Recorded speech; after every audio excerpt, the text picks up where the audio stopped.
this is good for everybody when we get back to privateering and capitalism, because it's what has made America the greatest country in the entire world. So, Tyler, if you would, please get that clip ready for Rand Paul. I want to play it for Congressman McCormick and our listeners. But you all had a real dogfight to get this across the line in the House. And as I've watched the Sunday morning shows and read the newspapers and the Wall Street Journal, it sounds to me like we may be in for a really rough road in the Senate. And this is what Rand Paul just had to say about the One Big Beautiful Bill this weekend, if we can roll that clip.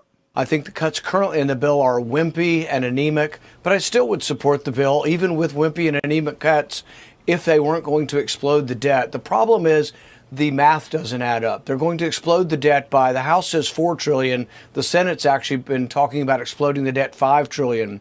This year in September, when our fiscal year ends, the deficit will be about $2.2 trillion. Now, people used to always say, the Republicans would say, well, that's Bidenomics, that's Biden spending levels. When March, every Republican, virtually every Republican other than me, voted to continue the Biden spending levels, which are going to give us a $2.2 trillion deficit. Now, if you increase the debt ceiling $4 to $5 trillion, that means they're planning on $2 trillion this year and more than $2 trillion next year. That's just not conservative. So I've told them if they strip out the debt ceiling, I'll consider, even with the imperfections, voting for the rest of the bill. But I can't vote to raise the debt ceiling $5 trillion. There's got to be someone left in Washington who thinks debt is wrong and deficits are wrong and wants to go in the other direction.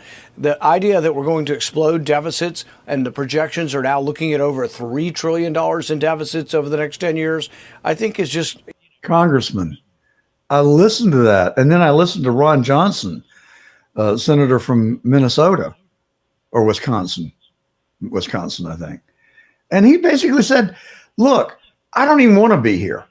Serving in the United States Senate is not the end all and be all to me. If I go back home, I'll be perfectly fine. Ergo, Trump is not going to bully me, twist my arm, or cajole me into voting for this bill, period.